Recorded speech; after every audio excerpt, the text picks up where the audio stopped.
Bienvenue à tous. J'aimerais parler sur le sommeil, les dangers du sommeil spirituel, dans Juges chapitre 16, verset 13. Delilah dit à Samson, « Jusqu'à présent, tu t'es joué de moi, tu m'as dit des mensonges.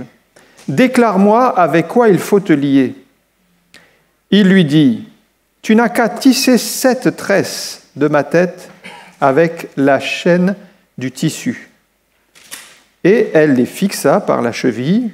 Puis elle dit, « Les Philistins sont sur toi, Samson. » Et il se réveilla de son sommeil. Et il arracha la cheville du tissu et le tissu. Elle lui dit, « Comment peux-tu dire « Je t'aime » puisque ton cœur n'est pas avec moi? Voilà 3 fois que tu t'es joué de moi et tu ne m'as pas déclaré d'où vient ta grande force. » Comme elle était chaque jour à le tourmenter et à l'importuner par ses instances, son âme s'impatienta à la mort. Il lui ouvrit tout son cœur et lui dit, « Le rasoir n'a point passé sur ma tête, parce que je suis consacré à Dieu dès le ventre de ma mère. Si j'étais rasé, ma force m'abandonnerait. Je deviendrais faible et je serais comme tout autre homme. » Delilah, voyant qu'il lui avait ouvert tout son cœur, envoya appeler les princes des Philistins et leur fit dire, « Montez cette fois-ci, car il m'a ouvert tout son cœur. » Les princes des Philistins montèrent vers elle et apportèrent de l'argent dans leurs mains. Elle l'endormit sur ses genoux. Et ayant appelé un homme, elle rasa les 7 tresses de la tête de Samson et commença ainsi à le dompter. Il perdit sa force. Elle dit alors, « Les Philistins sont sur toi, Samson. » Et il se réveilla de son sommeil et dit, « Je m'en tirerai comme les autres fois, et je me dégagerai. » Il ne savait pas que l'Éternel s'était retiré de lui. Les Philistins le saisirent et lui crevèrent les yeux. Ils le firent descendre à Gaza et le lièrent avec des chaînes d'airain, et ils tournaient la meule dans la prison. Nous savons que nous devons constamment veiller sur notre vie spirituelle parce que nous sommes tous en danger de tomber dans un sommeil spirituel. C'est un danger qui guette tout chrétien. À partir du moment où on a commencé la marche, nous devons rester tout le temps éveillés. Jésus l'a dit, veillez et priez, restez éveillés dans la foi. Et on connaît malheureusement dans notre entourage des chrétiens qui ont bien commencé avec le Seigneur, mais qui n'ont pas veillé sur leur chemin et qui se sont endormis. Alors nous pouvons encore réagir. Ce n'est pas parce que nous sommes tombés dans un sommeil que tout est perdu, que tout est terminé. Mais quand les symptômes du sommeil se manifestent, c'est à nous de réagir et de ne pas laisser la léthargie nous éloigner du Seigneur. Le premier exemple que nous trouvons dans la parole est celui de Samson. Samson est bien connu, il signifie en hébreu « petit soleil ». Son nom, « petit soleil » en français. Ça signifie qu'il était appelé à briller. Et nous devons être des lumières dans ce monde. C'est Jésus qui nous l'a demandé. Nous devons être des petits soleils aussi. Il était appelé à briller, mais ce qui s'est passé dans sa vie, c'est que ce sont plutôt les ténèbres qui ont dominé. Il était l'enfant du miracle. Si vous connaissez son histoire, si on remonte un petit peu en arrière, sa mère était stérile. Elle ne pouvait donc pas avoir d'enfant. Et elle aurait pu réagir de manière fataliste en disant, ben voilà, c'est tombé sur moi, je suis stérile, donc on ne pourra jamais avoir d'enfant. La vie est ainsi, c'est mon lot dans la vie. Elle aurait pu s'arrêter là. Mais elle avait cette croyance en Dieu, que Dieu est toujours le Dieu du miracle dans les situations les plus compliquées. Et elle s'attendait à Dieu. Et effectivement, le Seigneur est intervenu pour qu'elle puisse avoir un enfant. Il y a un ange de l'Éternel qui est venu. Et l'ange lui a fait cette promesse, tu auras un enfant, mais il sera consacré à l'Éternel. Et c'est ce qui s'est passé pour Samson. Consacré à l'Éternel dès sa naissance, donc, elle avait cette consigne de ne pas lui couper les cheveux. Ça, c'était la particularité de Samson, puisque sa consécration était liée à ses cheveux. Et donc, elle n'a pas rasé ses cheveux, et c'était le gage de sa force. Donc Samson, dès son enfance, était appelé à délivrer Israël, à être un vaillant héros pour Dieu. Et la femme a reçu cette parole de l'ange comme une parole de Dieu, elle a cru. Et frères et sœurs, quand on reçoit une parole, il nous faut y ajouter la foi. La foi rend vivante la parole de Dieu dans nos cœurs. Nous devons croire ce que Dieu dit. Elle a cru et elle a vu le miracle de Dieu s'accomplir. Samson a donc grandi dans une famille de croyants. Et en grandissant, l'Esprit de Dieu a commencé à agiter Samson et à l'utiliser de manière surnaturelle. Et dans les combats, il était puissant. Et nous, aujourd'hui, qui sommes chrétiens, nous avons besoin d'être visités par l'Esprit de Dieu pour les combats spirituels. Samson était rempli du Saint-Esprit pour accomplir ses exploits. Notre force ne vient pas de nous, et nous devons même nous méfier de notre propre force humaine, parce que ce n'est pas avec cette force-là que nous devons aller au combat, mais de recevoir la force d'en haut pour les combats spirituels. Alors Samson avait bien des qualités, il était vaillant, il remportait de grandes victoires contre les Philistins, c'est bien, mais il avait une faille dans sa vie. Il a un problème qu'il n'a jamais réglé, c'était un petit problème personnel, mais ce problème a pris une place importante, et quand on ne traite pas les problèmes, ils finissent par grandir et prendre racine. Et qu'est-ce qui s'est passé ? Eh bien, il avait une facilité à aimer les femmes. Il aimait de femme en femme. La première femme qu'il a aimée était d'ailleurs du peuple du Philistin, qui étaient des ennemis du peuple de Dieu. Alors, quand il en a parlé à ses parents, il a dit qu'il aimait cette femme. Ils l'ont dissuadé. Mais Samson, ce sont des ennemis du peuple de Dieu, les Philistins. Et pourtant, Samson est resté sur son choix. Il a dit « Prends-la moi, pour moi, parce qu'elle me plaît ». Ça veut dire que Samson se laissait uniquement diriger par ses instincts naturels. Il était croyant, mais il ne cherchait pas la volonté de Dieu. Il cherchait ce qui lui plaisait. Elle me plaît. Qu'est-ce qui me plaît ? Et nous, chrétiens, nous devons chercher la volonté de Dieu et non pas faire ce qui nous plaît en premier, mais chercher est-ce que Dieu est d'accord. Donc il ne s'occupe clairement pas de la volonté de Dieu. Il pense que si ça lui plaît, c'est que Dieu l'a mis sur sa route et que c'est la volonté de Dieu, donc il y va. Et il va payer les conséquences de ses mauvais choix.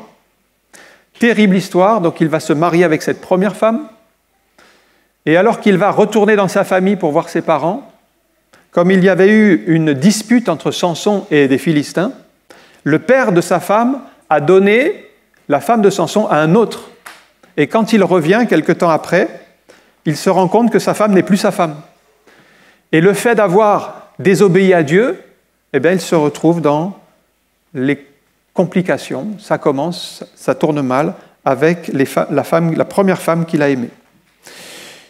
Entre-temps, Samson développe ses qualités spirituelles pour le combat. Il arrive à de grands exploits. Il arrive à déchirer un lion des deux mains. Il a une force surnaturelle que Dieu lui donne. Il arrive avec une mâchoire-douane à tuer 1000 Philistins. Il arrive à porter les portes d'une ville de sa propre puissance, avec l'aide de Dieu, bien sûr. Mais ce qui est curieux chez Samson, c'est que autant il développe sa force physique, autant il est faible sur le plan moral. Il avait une faiblesse, on en a parlé, les femmes. Eh bien, ça va replonger, il va aimer une deuxième femme, toujours chez les Philistins. Donc, il ne prend même pas des leçons du passé en se disant « j'ai fait une erreur, je ne vais pas recommencer ». Il reprend le même chemin. C'est une histoire sans lendemain, à nouveau un échec. Et puis, il va aimer une troisième femme, c'est celle-ci dont nous avons lu dans Juge 16, qui s'appelle Delila, qui signifie coquette, toujours l'attirance pour les femmes, toujours l'attirance physique. C'est encore une femme du peuple des Philistins. Il désobéit encore à Dieu. Il ne le sait pas, mais cette fois-ci, cette femme va causer sa perte. Samson avait beaucoup reçu de Dieu. Il avait accompli des exploits pour le Seigneur, et ça c'est très bien. Donc il savait que Dieu est puissant, que Dieu existe, il avait ce côté tourné vers Dieu, mais il n'a pas veillé sur son âme. Il avait pu triompher de 1000 Philistins, on l'a dit tout à l'heure, avec une seule mâchoire, mais c'est par une seule femme qu'il va tomber. Il va être vaincu. Il va être faible, parce qu'il avait cette faille qu'il n'a jamais traitée. Il était laxiste sur le plan moral, il entretenait des pensées de femme en femme et cela a causé sa perte. Les Philistins qui voulaient toujours neutraliser Samson ne savaient pas comment s'y prendre, alors ils ont cherché par sa femme Delila comment on pouvait venir à bout. Et comme elle était du peuple des Philistins, elle a été sensible au prince des Philistins qui lui donnait de l'argent en disant « flatte-le et découvre quel est son secret pour que nous puissions le lier ». Alors elle a essayé une première fois, Samson lui a dit « Eh bien, si on me lie avec 7 cordes fraîches, je serai aussi faible que n'importe quel homme. » Et puis, il s'est délié. Il a dit « Si on me lie avec 7 cordes neuves, je serai comme les autres hommes. » Et puis, on l'a lié de 7 cordes neuves et il s'est délié. « Si on tisse mes 7 tresses sur un métier à tisser, je serai aussi faible que les hommes, les autres hommes. » Et puis, il s'est à nouveau délié. Mais comme elle revenait chaque jour, et c'est là où on voit l'insistance de l'ennemi, car le diable ne nous laissera jamais tranquilles. 1 Pierre 5,8 nous dit « Soyez sobres, veillez », ou ça veut dire « Tenez-vous et veillez, ne tombez pas dans le sommeil spirituel. Votre adversaire, le diable, rôde comme un lion rugissant, cherchant qui il dévorera », ou une autre version, « cherchant quelqu'un qui se laissera dévorer ». Et comme Samson n'a pas veillé, il s'est laissé dévorer. Il a laissé l'ennemi trouver un accès à son cœur. Donc il a fini par craquer. Il a révélé son secret à sa femme Delila. Il lui a ouvert son cœur. Et Delila l'a endormi sur ses genoux. Mais voyez, ce sommeil physique, c'est bien l'image d'un sommeil spirituel. Il avait lâché les conseils, la main de Dieu, les conseils de Dieu. Il ne prenait pas au sérieux les conseils de ses parents qui lui disaient « Non, Samson, il te faut trouver une femme parmi le peuple de Dieu. Ne va pas chercher chez les Philistins. » Il n'écoutait pas la parole de Dieu qui donnait des conseils pour le reprendre. Et finalement, il s'est laissé endormir sur les genoux de Delila. Et quand nous ne veillons pas, frères et sœurs, à un moment donné, nous tombons dans le sommeil spirituel et nous nous endormons.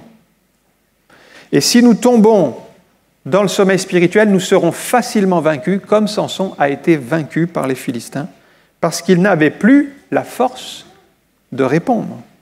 On lui a enlevé les 7 tresses. Alors, quand il s'est réveillé, il pensait « je vais pouvoir m'en sortir comme les autres fois ». Il était optimiste. Mais Juge 16:20 dit « Il ne savait pas que l'Éternel s'était retiré de lui ». Samson avait oublié que sa force ne dépendait pas de lui, elle dépendait de Dieu.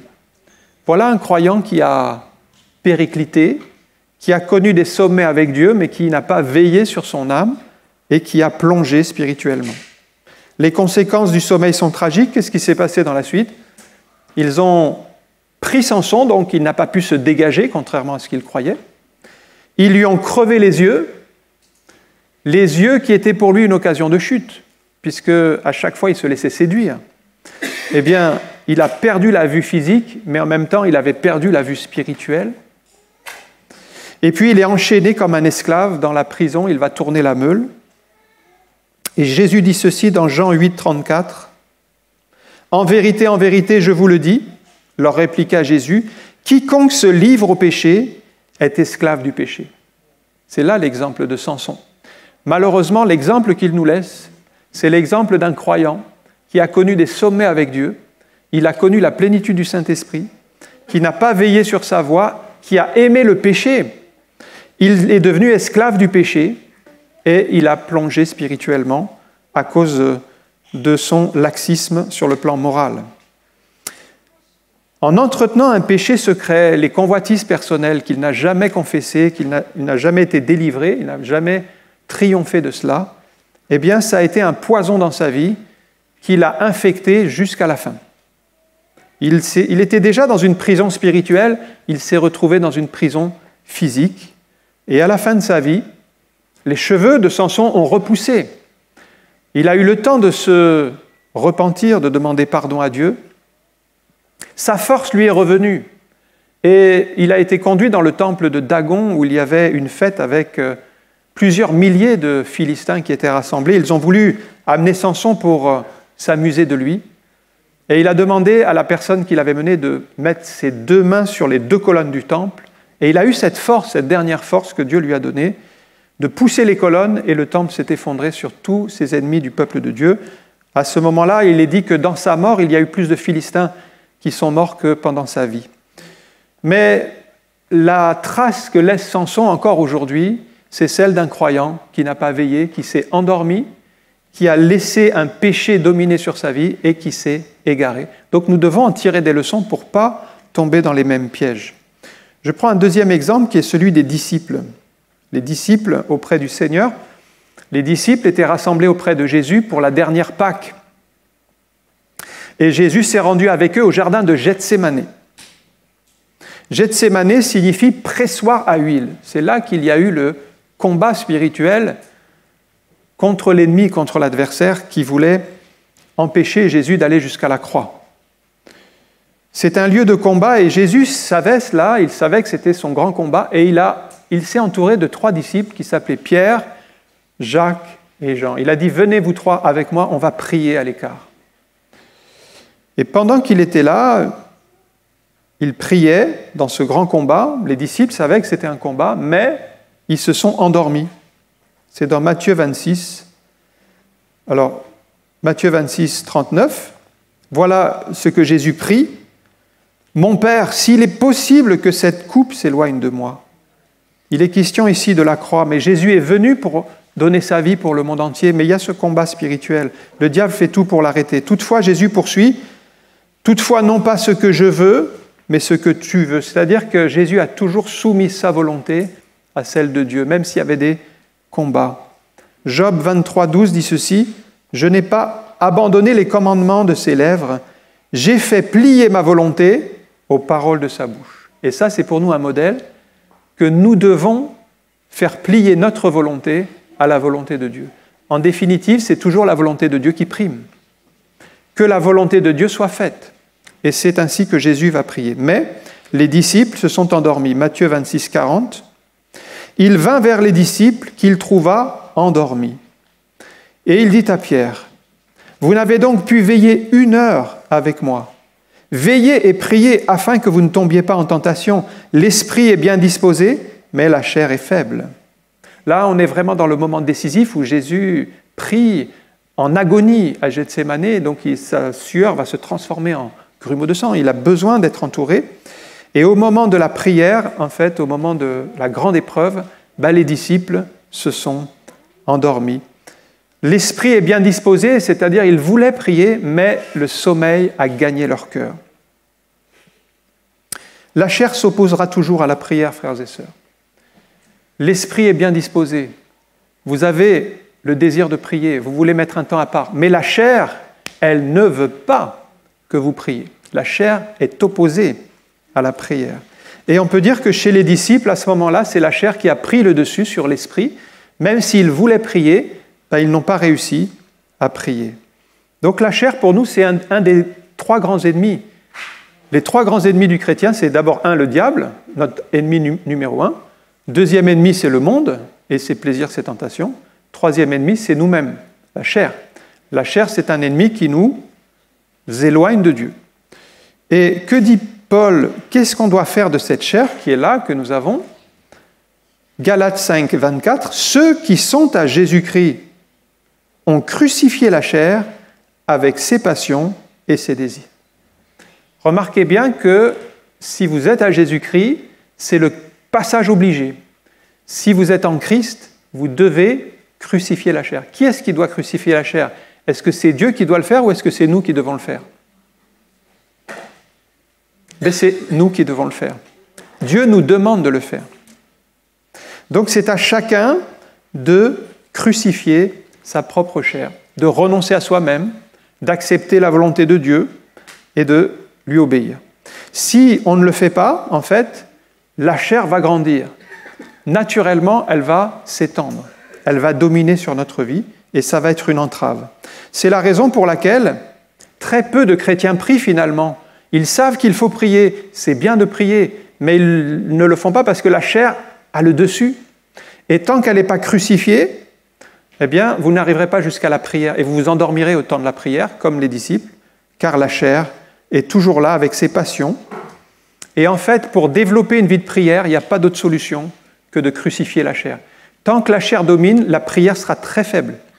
Mais quand la chair est crucifiée, alors ça libère l'esprit pour la prière. Et ça, c'est notre part et c'est notre défi. C'était le défi des disciples. Alors qu'allons-nous faire au temps de la prière, au moment de passer du temps avec Dieu? Est-ce que vous laissez la chair dominer? Est-ce que vous laissez l'esprit vous conduire? Ce sera le défi. Jésus va prier une deuxième fois. Les disciples se sont à nouveau endormis. Leurs yeux s'étaient appesantis. Le combat est puissant. Mais regardez 2 Corinthiens 10, 4. Oui, si le combat est puissant, Paul nous dit, les armes avec lesquelles nous combattons ne sont pas charnelles. Nous n'allons pas combattre contre la chair et le sang. Mais elles sont puissantes par la vertu de Dieu pour renverser des forteresses. Donc nous avons le secours de Dieu dans notre combat et les murailles de Jéricho, les murailles d'incrédulité, les murailles de l'ennemi vont s'effondrer par la puissance de Dieu parce que les armes sont spirituelles. Alors un chrétien qui sommeille, c'est un chrétien qui a laissé la chair dominer et il ne va pas être opérationnel dans la prière, il va être faible. L'ennemi va s'infiltrer dans sa vie. L'ennemi va s'infiltrer dans son foyer, dans sa maison, dans sa famille. Il va créer le désordre. Pourquoi? Parce que la chair a dominé. Et ainsi, l'ennemi en a profité pour s'installer. Alors on peut réagir et de dire, je vais crucifier la chair et je vais reprendre ma place dans la prière. Déjà la prière personnelle. Parce que si vous n'arrivez pas à prier chaque jour, c'est que déjà la chair a pris le dessus. La prière en couple. Si vous êtes marié, priez avec votre conjoint.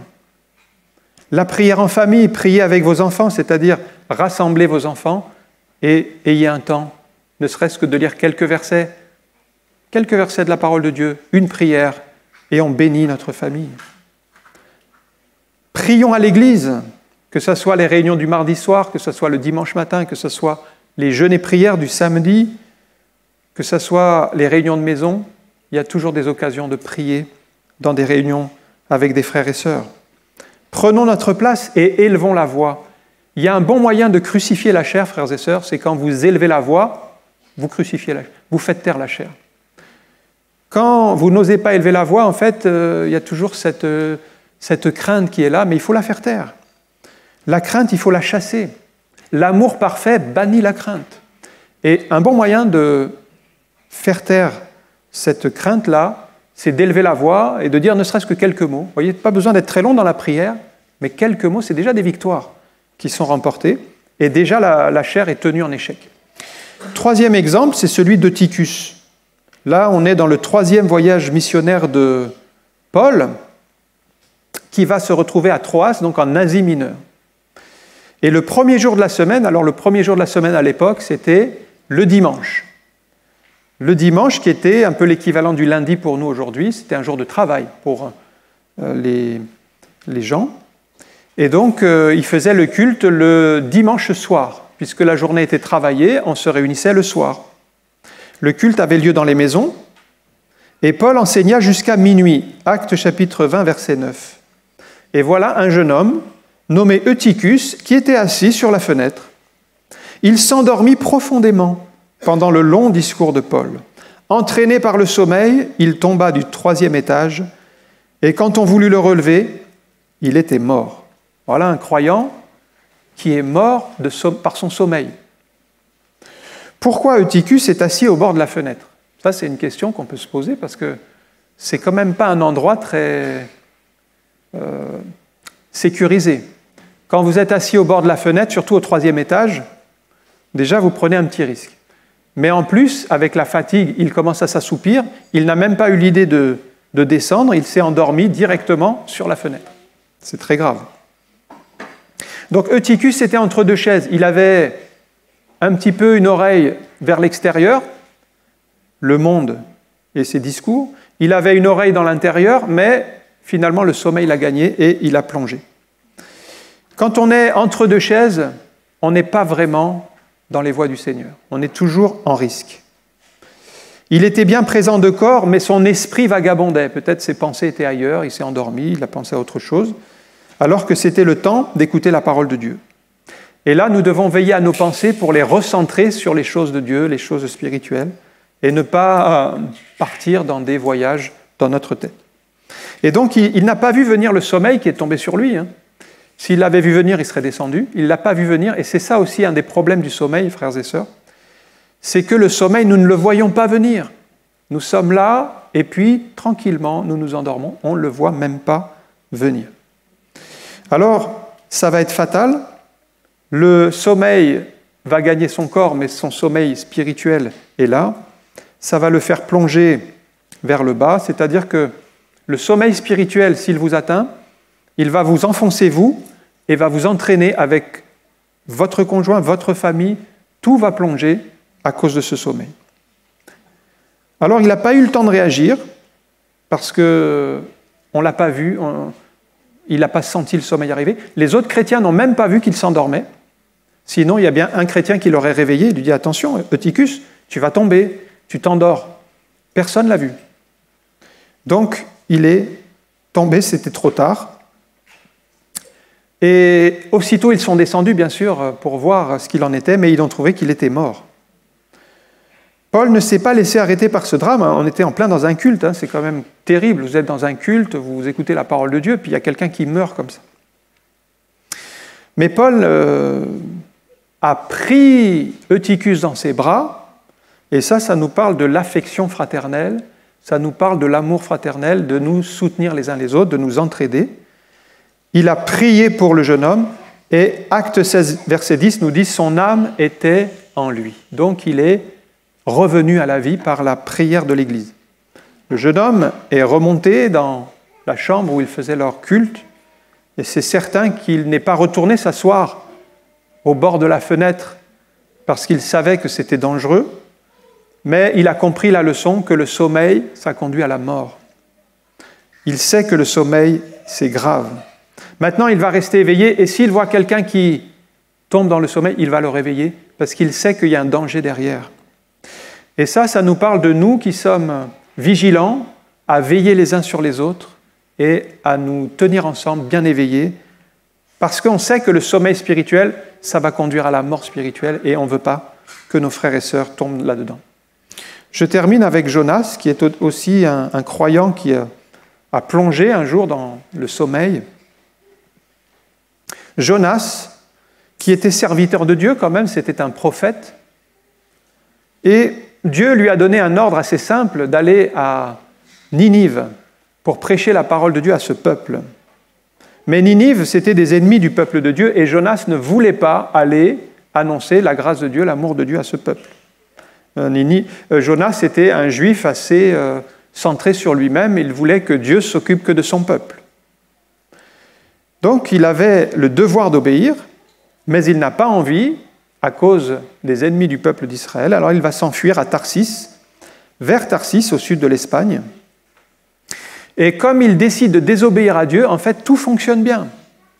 Et c'est là où on voit que le diable, même quand on décide de désobéir, il ouvre les portes. Il va favoriser pour qu'il ait le bateau. Il va avoir le billet, il va pouvoir payer le prix. C'est très cher. Il va faire ce grand voyage, parce que c'était 4 fois plus loin d'aller là-bas que ce que Dieu lui demandait. Il va donc faire des dépenses incroyables pour désobéir à Dieu. Donc, ce n'est pas parce que les choses s'ouvrent que c'est forcément Dieu qui les met en place. En tout cas, dans le cas de Jonas, Dieu veut plutôt l'arrêter, mais lui, il a trouvé les portes ouvertes, alors il fonce. Il fonce dans son bateau, à l'opposé de la volonté de Dieu, mais quand on désobéit à Dieu et qu'on est chrétien, un jour ou l'autre, les choses tournent mal. Et Dieu a poursuivi son prophète pour le ramener dans la bonne direction. Il y a une tempête qui est survenue. Alors on pourrait dire « Ah, mais la tempête, c'est l'ennemi qui nous veut du mal. » Mais là, en l'occurrence, la tempête, elle venait de Dieu. Et les épreuves, parfois, qui nous arrivent, peuvent être permises par Dieu pour nous ramener dans une direction qu'on n'a pas voulu prendre. Dieu est capable de tout utiliser pour nous ramener là où il veut. Et il l'a fait pour Jonas. Dieu a suscité cette tempête dans Jonas chapitre 1, verset 5. il a compassion de Jonas, il veut l'amener au bon endroit. Jonas 1,5, les mariniers eurent peur, ils implorèrent chacun leur Dieu et ils jetèrent dans la mer les objets qui étaient sur le navire afin de le rendre plus léger. Jonas descendit au fond du navire, se coucha et s'endormit profondément. Voilà la réalité de Jonas. Il va s'endormir profondément. Voilà un croyant qui s'endort profondément au moment où il y a besoin de prière. Il y a besoin d'intervention de la parole de Dieu, de témoigner. Jonas descend au fond du bateau. On sent bien que spirituellement, il est au fond, il est plus bas. Il touche le fond. Et c'est ainsi, dans sa désobéissance, qu'il va se retrouver sans issue. Alors que c'est le temps d'annoncer la parole de Dieu, eh bien, il va s'endormir. Romains 13,11 dit ceci, « Cela importe d'autant plus que vous savez en quel temps nous sommes. C'est l'heure de vous réveiller enfin du sommeil, car maintenant le salut est plus près de nous que lorsque nous avons cru. » C'est l'heure de nous réveiller du sommeil. Pourquoi faire ? Pour témoigner, pour parler du Seigneur, pour annoncer le message de grâce. Ne serait-ce que votre témoignage, c'est quelque chose de puissant qui peut toucher une vie. Et c'est ça que Paul dit, il faut briller, il faut témoigner, il ne faut pas nous endormir et laisser le sommeil nous éloigner de Dieu. Nous sommes tous appelés à servir le Seigneur, quel que soit notre don, nos capacités. Jonas, lui, c'était un prophète, donc son don, c'était d'annoncer la parole de Dieu, les prophéties que Dieu lui donnait. Et nous sommes tous appelés à un service différent, parce que chacun a reçu un don et des capacités différentes. Mais si vous ne le mettez pas en œuvre, si vous ne faites pas ce que Dieu vous a demandé de faire, vous désobéissez au Seigneur. Il y a un verset qui dit que chacun de vous mette au service des autres le don qu'il a reçu. C'est un ordre du Seigneur, ça. Et si vous ne le faites pas, c'est donc que vous désobéissez au Seigneur. C'est donc que le sommeil a dominé dans votre vie. Dieu ne forcera personne à servir, mais on pourrait dire ce matin, c'est la responsabilité de chacun et c'est la volonté de Dieu que nous soyons des serviteurs et des servantes pour le Seigneur. Alors tout le monde peut faire quelque chose. Il n'y a pas de grand service ou de petit service, tout est utile dans l'œuvre de Dieu. Et plus on est conscient que la charge repose sur les épaules de chacun, eh bien plus ça sera léger pour tout le monde. Mais si on laisse une poignée s'occuper des charges, eh bien ça va être une charge très lourde pour ceux qui se lèvent. Donc saisissons les opportunités, mettons notre petite pierre à l'édifice, même un petit service, une action pour la maison de Dieu. Il y a un verset dans Ecclésiaste 9,10 qui dit ceci, « Tout ce que ta main trouve à faire avec ta force, fais-le, car il n'y a ni œuvre, ni pensée, ni science, ni sagesse dans le séjour des morts où tu vas. » Tout ce que ta main trouve à faire. Il y a bien quelque chose que vous pouvez faire, que nous pouvons faire, que chacun peut faire pour l'œuvre de Dieu, même une petite tâche, un petit service, eh bien cela, c'est des grands services pour l'œuvre de Dieu. Jonas, lui, n'a pas veillé. On peut dire qu'il s'est endormi au moment où il devait annoncer le message de la parole de Dieu. Il n'était pas à son poste. Or, Dieu cherche, c'est dans Ézéchiel 22, « Et je cherche parmi eux un homme qui élève un mur, qui se tienne à la brèche, devant moi en faveur du pays, afin que je ne le détruise pas. Mais je n'en trouve point. » Il ne faut pas être dans le sommeil au moment où Dieu cherche des hommes, des femmes qui sont à leur poste, qui sont là pour prier, pour intercéder, pour le combat, pour servir, pour être dans l'œuvre de Dieu. Du coup, Jonas a été jeté par-dessus bord. Dieu a eu pitié de son serviteur. Il a envoyé un poisson qu'il a avalé, Jonas, et qu'il a rejeté sur la rive. Exactement là d'où il venait. Entre parenthèses, il a dépensé tout cet argent dans ce voyage pour rien. Il n'est pas arrivé à destination qu'il voulait. Et puis Dieu l'a fait revenir au point de départ. Donc il aurait pu éviter tout ça s'il avait simplement obéi à la parole de Dieu, qui était d'aller à Ninive. Dieu donc l'a ramené, il lui a rappelé sa mission, Jonas a fini par obéir, et il est allé, cette fois-ci, avec la bénédiction de Dieu pour prêcher la parole de Dieu à Ninive. Il s'est réveillé, il est sorti de son sommeil et il a fait la volonté de Dieu. On va prier quelques instants et le sommeil spirituel, nous devons tous veiller, il s'installe sournoisement. Je pense à Eutychus, il ne l'a pas vu venir, c'est venu tranquillement, il était là, mais peut-être petit à petit, il s'est assoupi, il ne l'a pas vu venir, et puis paf, il est mort spirituellement, tout d'un coup. Et il ne faudrait pas que ça arrive à nos frères, nos sœurs, à chacun de nous. Il faudrait qu'on soit vigilant pour qu'on soit éveillé à l'heure du combat. Soyons prêts, non pas comme Samson qui s'était endormi, mais soyons prêts pour réagir et combattre l'adversaire. À l'heure de la prière, ne soyons pas comme les disciples qui se sont endormis, mais passons du temps à chercher la face de Dieu. Ne soyons pas comme Eutychus qui s'est laissé entraîner dans le sommeil de la mort, mais soyons à l'écoute de la parole de Dieu. Et puis, ne soyons pas désobéissants comme Jonas, qui a préféré faire fuir la volonté de Dieu, mais plutôt soyons obéissants au Seigneur. Nous devons bien connaître les dangers du sommeil spirituel. C'est encore temps de réagir. Quand on voit les premiers symptômes, frères et sœurs, quand on sent qu'il y a un affaiblissement, ça veut dire que la chair est en train de remonter, ça veut dire que le sommeil est en train de gagner. Merci encore pour ta parole qui nous donne ces avertissements, ces conseils. Et nous voulons être vigilants. Nous voulons, Seigneur, nous réveiller, être attentifs à tes voies, à tes commandements. Merci de bénir mon frère, ma sœur, de nous tenir tous dans cet éveil spirituel, dans cette foi vivante, dans cette chair crucifiée, afin de ne pas laisser un accès à l'ennemi pour nous détourner du chemin, pour nous détourner de la marche, parce que nous voulons aller jusqu'au but, jusqu'au port désiré, jusqu'au paradis. Seigneur, où tu nous as préparé une place afin que nous soyons pour toujours avec toi. Bénis mon frère, ma sœur, que chacun soit vigilant, que chacun soit bien éveillé, que chacun soit fortifié par la grâce de Dieu. Dans le nom de Jésus, nous te rendons gloire. Amen. Amen. Que le Seigneur vous bénisse.